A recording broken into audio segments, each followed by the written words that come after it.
Chapter 37. Jarndyce and Jarndyce. If the secret I had to keep had been mine, I must have confided it to Ada before we had been long together. But it was not mine, and I did not feel that I had a right to tell it, even to my guardian, unless some great emergency arose. It was a weight to bear alone. Still my present duty appeared to be plain, and blessed in the attachment of my dear, I did not want an impulse and encouragement to do it. Though often when she was asleep and all was quiet, the remembrance of my mother kept me waking and made the night sorrowful, I did not yield to it at another time. And Ada found me what I used to be, except, of course, in that particular of which I have said enough, and which I have no intention of mentioning any more just now, if I can help it. The difficulty that I felt in being quite composed that first evening when Ada asked me, over our work, if the family were at the house, and when I was obliged to answer yes, I believed so, for Lady Dedlock had spoken to me in the woods the day before yesterday, was great. Greater still when Ada asked me what she had said, and when I replied that she had been kind and interested, and when Ada, while admitting her beauty and elegance, remarked upon her proud manner and her imperious chilling air. But Charlie helped me through, unconsciously, by telling us that Lady Dedlock had only stayed at the house 2 nights on her way from London to visit at some other great house in the next county, and that she had left early on the morning after we had seen her at our view, as we called it. Charlie verified the adage about little pictures, I am sure, for she heard of more sayings and doings in a day than would have come to my ears in a month. We were to stay a month at Mr. Boythorn.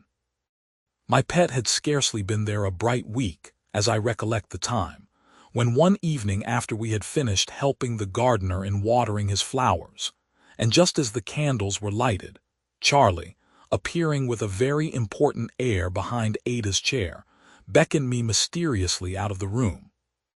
"Oh, if you please, miss," said Charlie in a whisper, with her eyes at their roundest and largest. "You're wanted at the Dedlock Arms." "Why, Charlie," said I, "who can possibly want me at the public house?" "I don't know, miss," returned Charlie, putting her head forward and folding her hands tight upon the band of her little apron, which she always did in the enjoyment of anything mysterious or confidential. "But it's a gentleman, miss, and his compliments, and will you please to come without saying anything about it?" "Whose compliments, Charlie?" "His'n, miss," returned Charlie, whose grammatical education was advancing, but not very rapidly. "And how do you come to be the messenger, Charlie?" "I am not the messenger, if you please, miss," returned my little maid. "It was W. Grubble, miss." "And who is W. Grubble, Charlie?" "Mr. Grubble, miss," returned Charlie. "Don't you know, miss, the Dedlock Arms by W. Grubble," which Charlie delivered as if she were slowly spelling out the sign.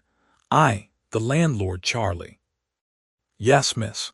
If you please, miss, his wife is a beautiful woman, but she broke her ankle, and it never joined. And her brother's the sawyer that was put in the cage, miss, and they expect he'll drink himself to death entirely on beer," said Charlie. Not knowing what might be the matter and being easily apprehensive now, I thought it best to go to this place by myself. I bade Charlie be quick with my bonnet and veil and my shawl, and having put them on, went away down the little hilly street, where I was as much at home as in Mr. Boythorn's garden. Mr. Grubble was standing in his shirt-sleeves at the door of his very clean little tavern waiting for me.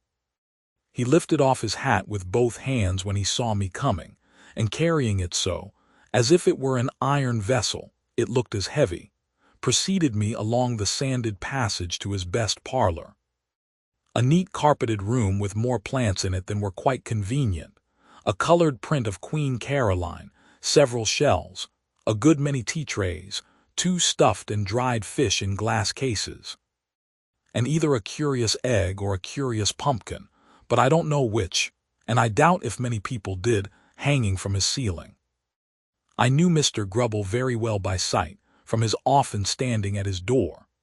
A pleasant-looking, stoutish, middle-aged man who never seemed to consider himself cozily dressed for his own fireside without his hat and top boots, but who never wore a coat except at church. He snuffed the candle, and backing away a little to see how it looked, backed out of the room, unexpectedly to me, for I was going to ask him by whom he had been sent. The door of the opposite parlor being then opened, I heard some voices, familiar in my ears I thought, which stopped. A quick light step approached the room in which I was, and who should stand before me but Richard. "My dear Esther," he said. "My best friend." And he really was so warm-hearted and earnest that, in the first surprise and pleasure of his brotherly greeting, I could scarcely find breath to tell him that Ada was well. "Answering my very thoughts, always the same dear girl," said Richard, leading me to a chair and seating himself beside me. I put my veil up, but not quite. "Always the same dear girl," said Richard just as heartily as before. I put up my veil altogether, and laying my hand on Richard's sleeve and looking in his face, told him how much I thanked him for his kind welcome and how greatly I rejoiced to see him, the more so because of the determination I had made in my illness, which I now conveyed to him. "My love," said Richard, "there is no one with whom I have a greater wish to talk than you, for I want you to understand me." "And I want you, Richard," said I, shaking my head, "to understand someone else." "Since you refer so immediately to John Jarndyce," said Richard, "I suppose you mean him." "Of course I do." "Then I may say at once that I am glad of it, because it is on that subject that I am anxious to be understood. By you, mind, you, my dear, I am not accountable to Mr. Jarndyce or Mr. anybody." I was pained to find him taking this tone, and he observed it. "Well, well, my dear," said Richard, "we won't go into that now. I want to appear quietly in your country house here, with you under my arm, and give my charming cousin a surprise. I suppose your loyalty to John Jarndyce will allow that." "My dear Richard," I returned, "you know you would be heartily welcome at his house, your home, if you will but consider it so. And you are as heartily welcome here." "Spoken like the best of little women," cried Richard gaily. I asked him how he liked his profession. "Oh, I like it well enough," said Richard. "It's all right. It does as well as anything else for a time. I don't know that I shall care about it when I come to be settled, but I can sell out then, and, however, never mind all that botheration at present. So young and handsome, and in all respects so perfectly the opposite of Miss Flite. And yet in the clouded, eager, seeking look that passed over him, so dreadfully like her. I am in town on leave just now," said Richard. "Indeed?" "Yes, I have run over to look after my chancery interests before the long vacation," said Richard, forcing a careless laugh.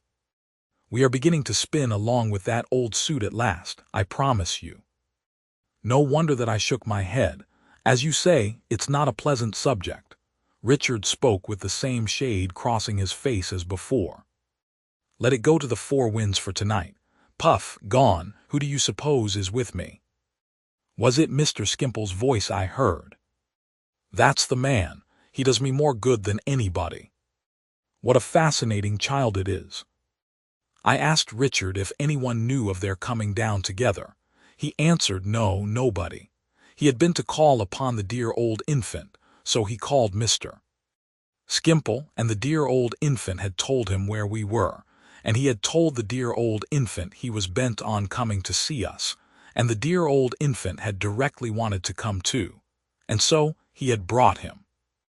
"And he is worth, not to say his sordid expenses, but thrice his weight in gold," said Richard. "He is such a cheery fellow, no worldliness about him, fresh and green-hearted." I certainly did not see the proof of Mr. Skimpole's worldliness in his having his expenses paid by Richard, but I made no remark about that. Indeed, he came in and turned our conversation.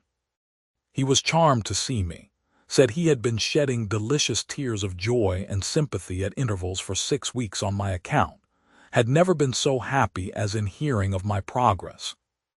began to understand the mixture of good and evil in the world now, felt that he appreciated health the more when somebody else was ill.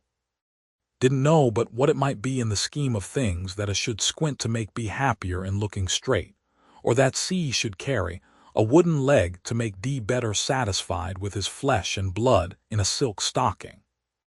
"My dear Miss Summerson, here is our friend Richard," said Mr. Skimpole, full of the brightest visions of the future which he evokes out of the darkness of Chancery. "Now that's delightful, that's inspiriting, that's full of poetry." In old times the woods and solitudes were made joyous to the shepherd by the imaginary piping and dancing of Pan and the nymphs. This present shepherd, our pastoral Richard, brightens the dull inns of court by making Fortune and her train sport through them to the melodious notes of a judgment from the bench. "That's very pleasant, you know," some ill-conditioned growling fellow may say to me. "What's the use of these legal and equitable abuses?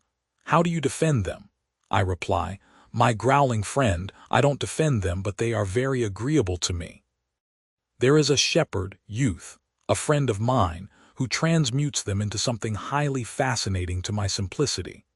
I don't say it is for this that they exist, for I am a child among you worldly grumblers, and not called upon to account to you or myself for anything, but it may be so."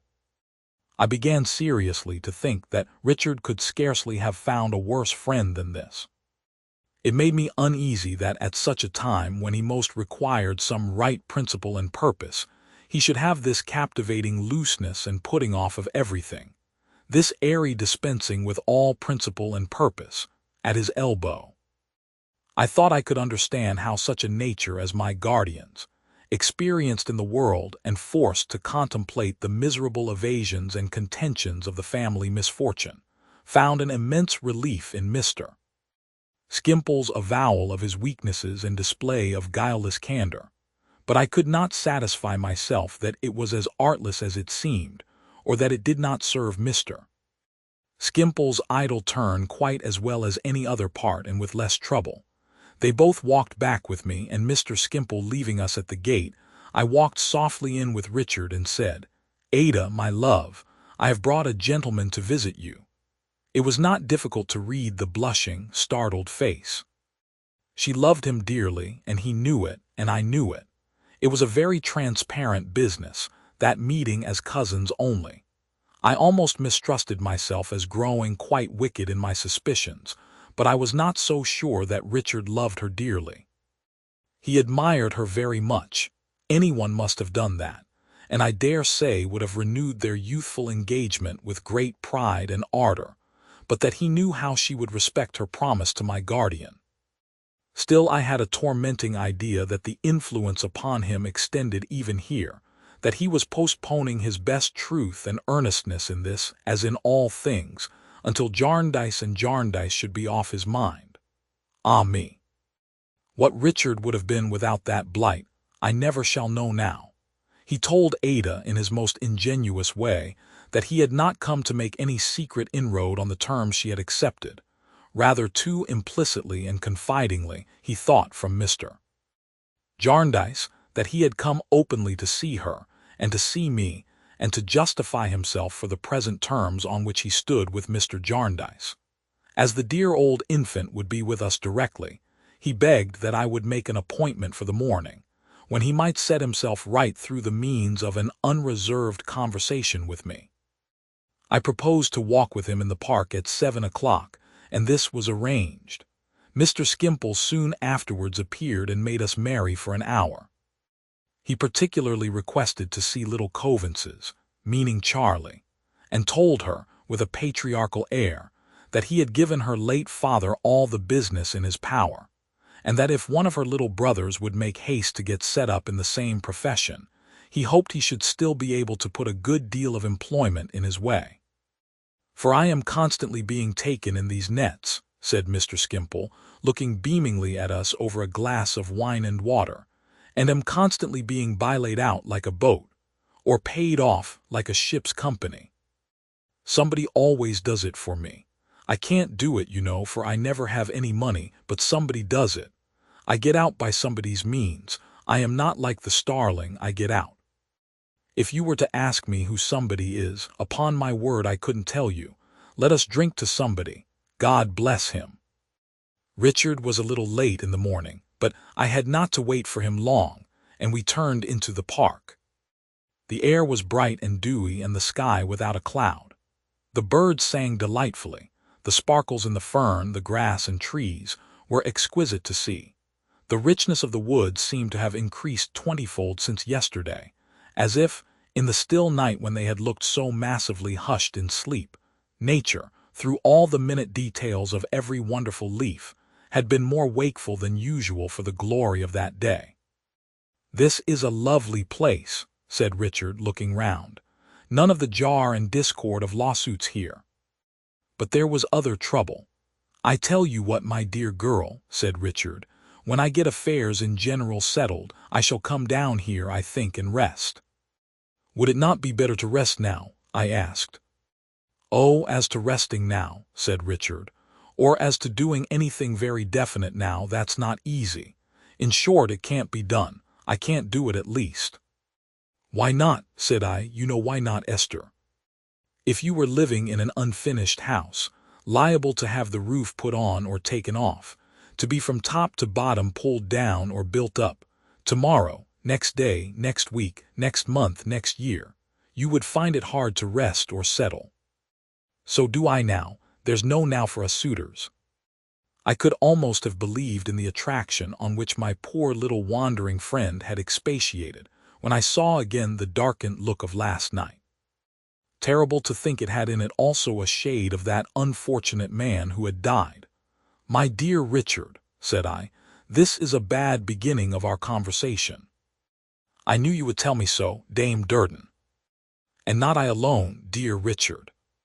It was not I who cautioned you, once, never to found a hope or expectation on the family curse." "There you come back to John Jarndyce," said Richard impatiently. "Well, we must approach him sooner or later, for he is the staple of what I have to say, and it's as well at once." "My dear Esther, how can you be so blind? Don't you see that he is an interested party, and that it may be very well for him to wish me to know nothing of the suit, and care nothing about it, but that it may not be quite so well for me?" "Oh, Richard," I remonstrated, "is it possible that you can ever have seen him and heard him, that you can ever have lived under his roof and known him, and can yet breathe, even to me in this solitary place where there is no one to hear us? Such unworthy suspicions." He reddened deeply, as if his natural generosity felt a pang of reproach. He was silent for a little while before he replied in a subdued voice, "Esther, I am sure you know that I am not a mean fellow, and that I have some sense of suspicion and distrust being poor qualities in one of my years." "I know it very well," said I. "I am not more sure of anything." "That's a dear girl," retorted Richard, "and like you, because it gives me comfort. I had need to get some scrap of comfort out of all this business, for it's a bad one at the best, as I have no occasion to tell you." "I know perfectly," said I. "I know as well, Richard, what shall I say, as well as you do, that such misconstructions are foreign to your nature, and I know as well as you know what so changes it." "Come, sister, come," said Richard a little more gaily, "you will be fair with me at all events. If I have the misfortune to be under that influence, so has he. If it has a little twisted me, it may have a little twisted him too. I don't say that he is not an honorable man, out of all this complication and uncertainty. I am sure he is, but it taints everybody. You know it taints everybody. You have heard him say so 50 times, then why should he escape?" "Because," said I, "his is an uncommon character, and he has resolutely kept himself outside the circle, Richard." "Oh, because and because," replied Richard in his vivacious way. "I am not sure, my dear girl, but that it may be wise and specious to preserve that outward indifference. It may cause other parties interested to become lax about their interests. And people may die off, and points may drag themselves out of memory, and many things may smoothly happen that are convenient enough. I was so touched with pity for Richard that I could not reproach him any more, even by a look. I remembered my guardian's gentleness towards his errors, and with what perfect freedom from resentment he had spoken of them. "Esther," Richard resumed, "you are not to suppose that I have come here to make underhanded charges against John Jarndyce. I have only come to justify myself. What I say is, it was all very well and we got on very well while I was a boy, utterly regardless of this same suit. But as soon as I began to take an interest in it and to look into it, then it was quite another thing. Then John Jarndyce discovers that Ada and I must break off, and that if I don't amend that very objectionable course, I am not fit for her. Now, Esther, I don't mean to amend that very objectionable course. I will not hold John Jarndyce's favor on those unfair terms of compromise, which he has no right to dictate. Whether it pleases him or displeases him, I must maintain my rights and Ada. I have been thinking about it a good deal, and this is the conclusion I have come to." Poor dear Richard! He had indeed been thinking about it a good deal. His face, his voice, his manner, all showed that too plainly. "So I tell him honorably, you are to know I have written to him about all this, that we are at issue, and that we had better be at issue openly than covertly. I thank him for his good will and his protection, and he goes his road and I go mine. The fact is, our roads are not the same. Under one of the wills in dispute I should take much more than he. I don't mean to say that it is the one to be established, but there it is, and it has its chance. I have not to learn from you, my dear Richard," said I, "of your letter. I had heard of it already without an offended or angry word." "Indeed," replied Richard, softening, "I am glad I said he was an honorable man out of all this wretched affair, but I always say that and have never doubted it. Now, my dear Esther, I know these views of mine appear extremely harsh to you, and will to Ada when you tell her what has passed between us. But if you had gone into the case as I have, if you had only applied yourself to the papers as I did when I was at Kenge, if you only knew what an accumulation of charges and counter-charges, and suspicions and cross-suspicions they involve, you would think me moderate in comparison." "Perhaps so," said I. "But do you think that, among those many papers, there is much truth and justice, Richard?" "There is truth and justice somewhere in the case, Esther." "Or was once long ago," said I. Is must be somewhere," pursued Richard impetuously, "and must be brought out.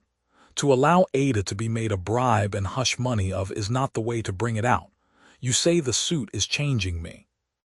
John Jarndyce says it changes, has changed, and will change everybody who has any share in it. Then the greater right I have on my side when I resolve to do all I can to bring it to an end." "All you can, Richard. Do you think that in these many years no others have done all they could? Has the difficulty grown easier because of so many failures?" "It can't last forever," returned Richard with a fierceness kindling in him which again presented to me that last sad reminder. "I am young and earnest, and energy and determination have done wonders many a time. Others have only half thrown themselves into it. I devote myself to it. I make it the object of my life." "Oh, Richard, my dear, so much the worse, so much the worse." "No, no, no, don't you be afraid for me," he returned affectionately. "You're a dear, good, wise, quiet, blessed girl, but you have your prepossessions. So I come round to John Jarndyce. I tell you, my good Esther, when he and I were on those terms which he found so convenient, we were not on natural terms. Are division and animosity your natural terms, Richard?" "No, I don't say that. I mean that all this business puts us on unnatural terms, with which natural relations are incompatible. See, another reason for urging it on. I may find out when it's over that I have been mistaken in John Jarndyce. My head may be clearer when I am free of it, and I may then agree with what you say today. Very well. Then I shall acknowledge it and make him reparation. Everything postponed to that imaginary time. Everything held in confusion and indecision until then. "Now, my best of confidants," said Richard, "I want my cousin Ada to understand that I am not captious, fickle, and willful about John Jarndyce, but that I have this purpose and reason at my back. I wish to represent myself to her through you, because she has a great esteem and respect for her cousin John, and I know you will soften the course I take, even though you disapprove of it." "And then in short," said Richard, who had been hesitating through these words, I don't like to represent myself in this litigious, contentious, doubting character to a confiding girl like Ada." I told him that he was more like himself in those latter words than in anything he had said yet. "Why," acknowledged Richard, "that may be true enough, my love. I rather feel it to be so, but I shall be able to give myself fair play by and by. I shall come all right again then, don't you be afraid." I asked him if this were all he wished me to tell Ada. "Not quite," said Richard. "I am bound not to withhold from her that John Jarndyce answered my letter in his usual manner, addressing me as my dear Rick, trying to argue me out of my opinions, and telling me that they should make no difference in him. All very well, of course, but not altering the case. I also want Ada to know that if I see her seldom just now, I am looking after her interests as well as my own, we two being in the same boat exactly, and that I hope she will not suppose from any flying rumors she may hear that I am at all light-headed or imprudent. On the contrary, I am always looking forward to the termination of the suit, and always planning in that direction. Being of age now and having taken the step I have taken, I consider myself free from any accountability to John Jarndyce. But Ada being still a ward of the court, I don't yet ask her to renew our engagement. When she is free to act for herself, I shall be myself once more, and we shall both be in very different worldly circumstances, I believe. If you tell her all this with the advantage of your considerate way, you will do me a very great and a very kind service, my dear Esther, and I shall knock Jarndyce and Jarndyce on the head with greater vigor. Of course I ask for no secrecy at Bleak House." "Richard," said I, "you place great confidence in me, but I fear you will not take advice from me." "It's impossible that I can on this subject, my dear girl. On any other, readily. As if there were any other in his life, as if his whole career and character were not being dyed one color. But I may ask you a question, Richard." "I think so," said he, laughing. "I don't know who may not if you may not. You say yourself, you are not leading a very settled life. How can I, my dear Esther, with nothing settled? Are you in debt again?" "Why, of course I am," said Richard, astonished at my simplicity. "Is it of course?"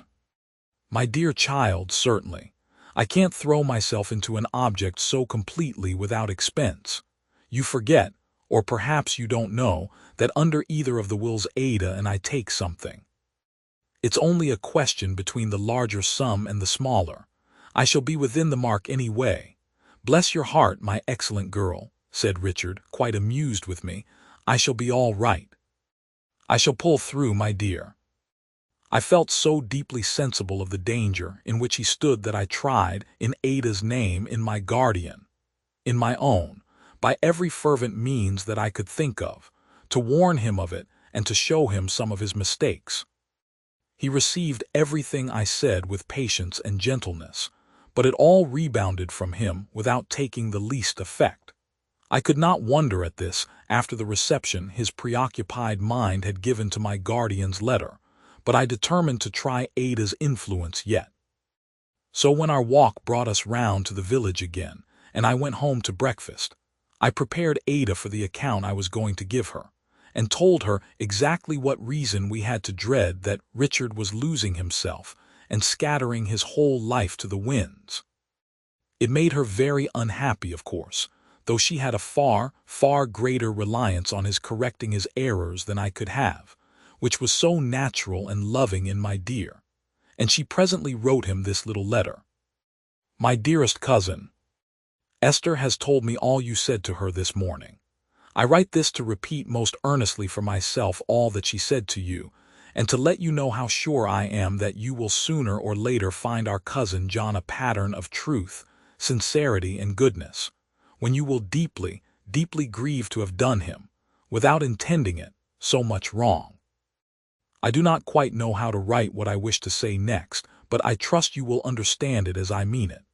I have some fears, my dearest cousin, that it may be partly for my sake you are now laying up so much unhappiness for yourself, and if for yourself, for me.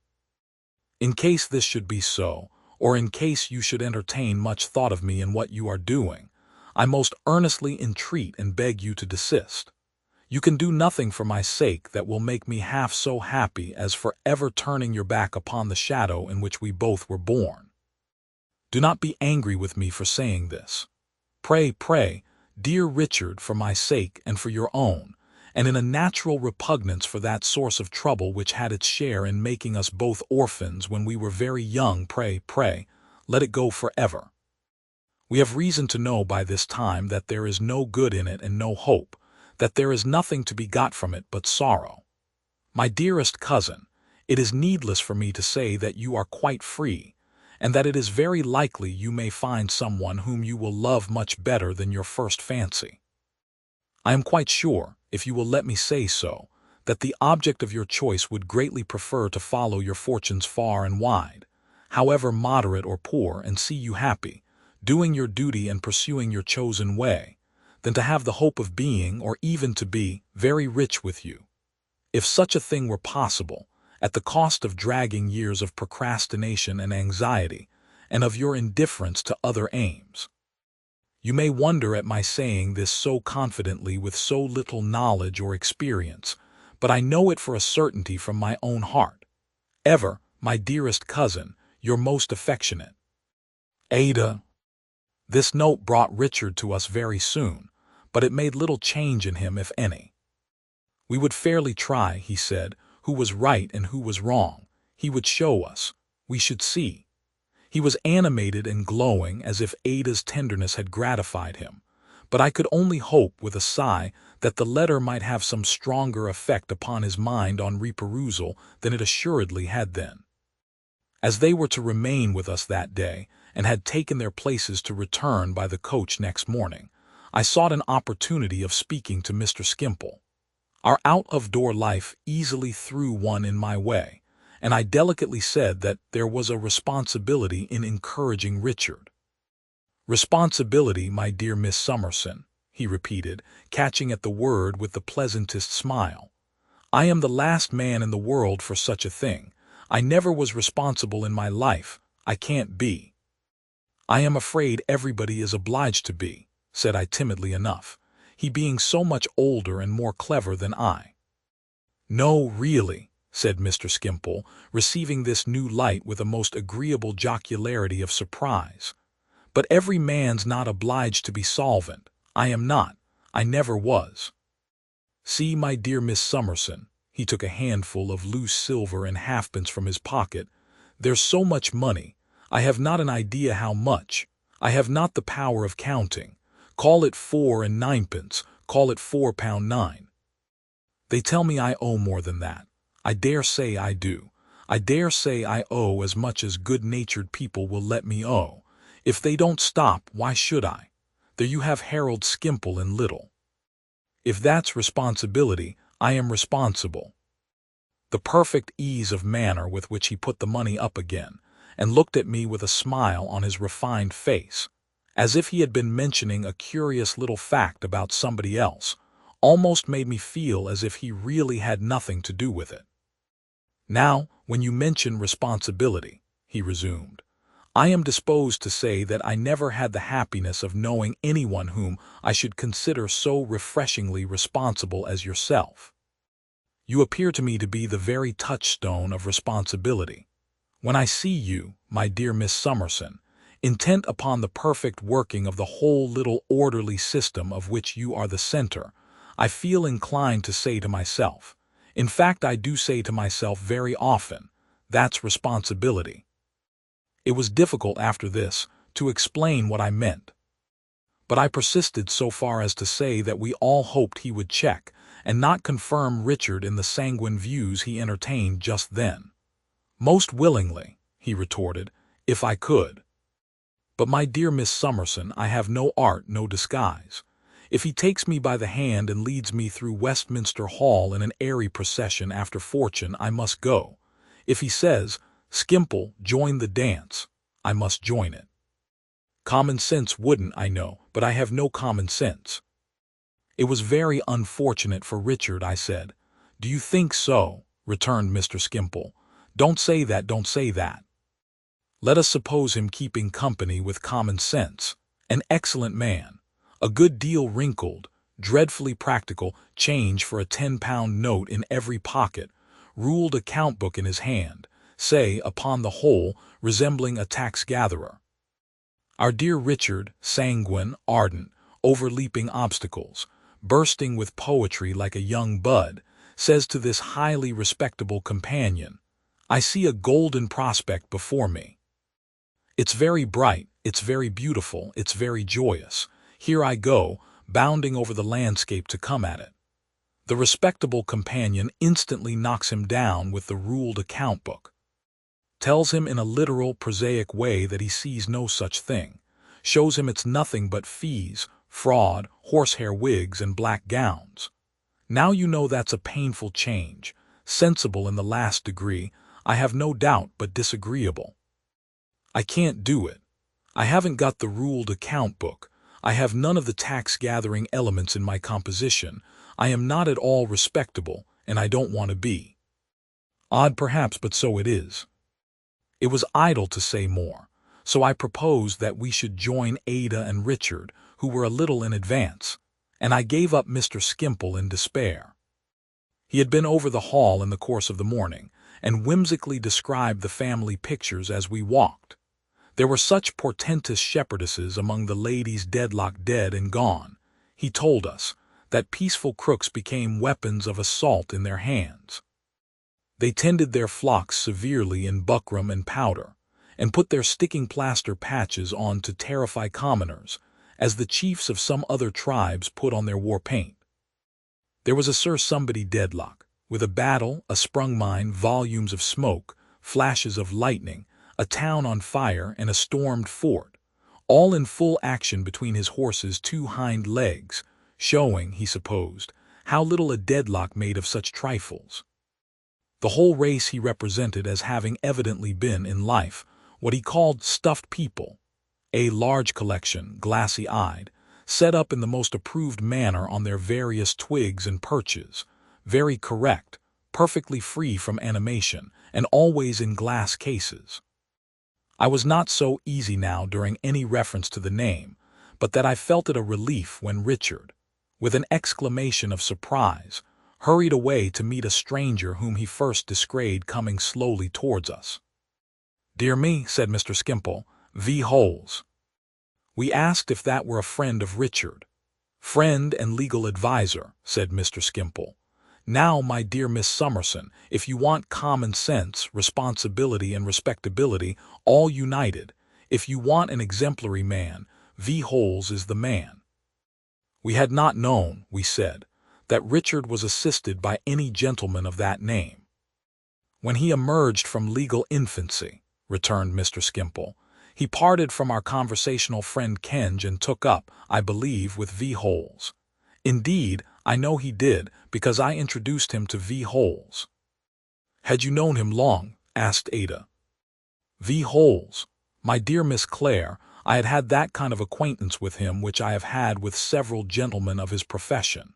He had done something or other in a very agreeable civil manner, taken proceedings, I think, is the expression, which ended in the proceeding of his taking me. Somebody was so good as to step in and pay the money.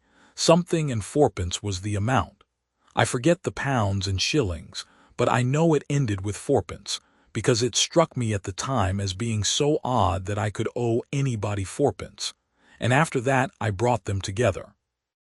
V. Holes asked me for the introduction, and I gave it. Now I come to think of it," he looked inquiringly at us with his frankest smile as he made the discovery, "V. Holes bribed me, perhaps. He gave me something and called it commission." Was it a £5 note? Do you know, I think it must have been a £5 note. His further consideration of the point was prevented by Richard's coming back to us in an excited state and hastily representing Mr. V. Holes, a sallow man with pinched lips that looked as if they were cold, a red eruption here and there upon his face, tall and thin, about 50 years of age, high-shouldered and stooping. Dressed in black, black-gloved and buttoned to the chin, there was nothing so remarkable in him as a lifeless manner and a slow, fixed way he had of looking at Richard. "I hope I don't disturb you, ladies," said Mr. V. Holes, and now I observed that he was further remarkable for an inward manner of speaking. I arranged with Mr. Carstone that he should always know when his cause was in the Chancellor's paper, and being informed by one of my clerks last night after post-time that it stood, rather unexpectedly, in the paper for tomorrow, I put myself into the coach early this morning and came down to confer with him. "Yes," said Richard, flushed, and looking triumphantly at Ada and me, "we don't do these things in the old slow way now. We spin along now. Mr. V. Holes, we must hire something to get over to the post-town inn and catch the mail tonight and go up by it." "Anything you please, sir," returned Mr. V. Holes. "I am quite at your service." "Let me see," said Richard, looking at his watch. "If I run down to the Deadlock and get my portmanteau fastened up, and order a gig or a chaise or whatever's to be got, we shall have an hour then before starting. I'll come back to tea. Cousin Ada, will you and Esther take care of Mr. V. Holes when I am gone?" He was away directly, in his heat and hurry, and was soon lost in the dusk of evening. We who were left walked on towards the house. "Is Mr. Carstone's presence necessary tomorrow, sir?" said I. "Can it do any good?" "No, miss," Mr. V. Holes replied. "I am not aware that it can." Both Ada and I expressed our regret that he should go, then, only to be disappointed. "Mr. Carstone has laid down the principle of watching his own interests," said Mr. V. Holes, "and when a client lays down his own principle, and it is not immoral, it devolves upon me to carry it out. I wish in business to be exact and open. I am a widower with 3 daughters, Emma, Jane, and Caroline, and my desire is so to discharge the duties of life as to leave them a good name. This appears to be a pleasant spot, miss." The remark being made to me in consequence of my being next him as we walked, I assented and enumerated its chief attractions. "Indeed," said Mr. V. Holes, "I have the privilege of supporting an aged father in the Vale of Taunton, his native place, and I admire that country very much. I had no idea there was anything so attractive here." To keep up the conversation, I asked Mr. V. Holes if he would like to live altogether in the country. "There, miss," said he, "you touch me on a tender string. My health is not good, my digestion being much impaired, and if I had only myself to consider, I should take refuge in rural habits, especially as the cares of business have prevented me from ever coming much into contact with general society, and particularly with ladies' society, which I have most wished to mix in. But with my 3 daughters, Emma, Jane, and Caroline, and my aged father, I cannot afford to be selfish. It is true I have no longer to maintain a dear grandmother who died in her 102nd year, but enough remains to render it indispensable that the mill should be always going. It required some attention to hear him on account of his inward speaking and his lifeless manner. "You will excuse my having mentioned my daughters," he said. "They are my weak point. I wish to leave the poor girls some little independence as well as a good name." We now arrived at Mr. Boythorn's house, where the tea-table all prepared was awaiting us. Richard came in restless and hurried shortly afterwards, and leaning over Mr. V. Holes's chair, whispered something in his ear. Mr. V. Holes replied aloud, or as nearly aloud, I suppose, as he had ever replied to anything. "You will drive me, will you, sir? It is all the same to me, sir. Anything you please. I am quite at your service." We understood from what followed that Mr. Skimpole was to be left until the morning to occupy the 2 places which had been already paid for. As Ada and I were both in low spirits concerning Richard and very sorry so to part with him, we made it as plain as we politely could that we should leave Mr. Skimpole to the Dedlock Arms and retire when the night travelers were gone. Richard's high spirits carrying everything before them, we all went out together to the top of the hill above the village, where he had ordered a gig to wait, and where we found a man with a lantern standing at the head of the gaunt pale horse that had been harnessed to it. I never shall forget those 2 seated side by side in the lantern's light, Richard all flush and fire and laughter, with the reins in his hand, Mr. V-Holes quite still, black-gloved and buttoned up, looking at him as if he were looking at his prey and charming it. I have before me the whole picture of the warm, dark night, the summer lightning, the dusty track of road closed in by hedgerows and high trees, the gaunt pale horse with his ears pricked up, and the driving away at speed to Jarndyce and Jarndyce. My dear girl told me that night how Richard, being thereafter prosperous or ruined, befriended or deserted, could only make this difference to her, that the more he needed love from one unchanging heart, the more love that unchanging heart would have to give him. How he thought of her through his present errors, and she would think of him at all times, never of herself if she could devote herself to him, never of her own delights if she could minister to his. And she kept her word.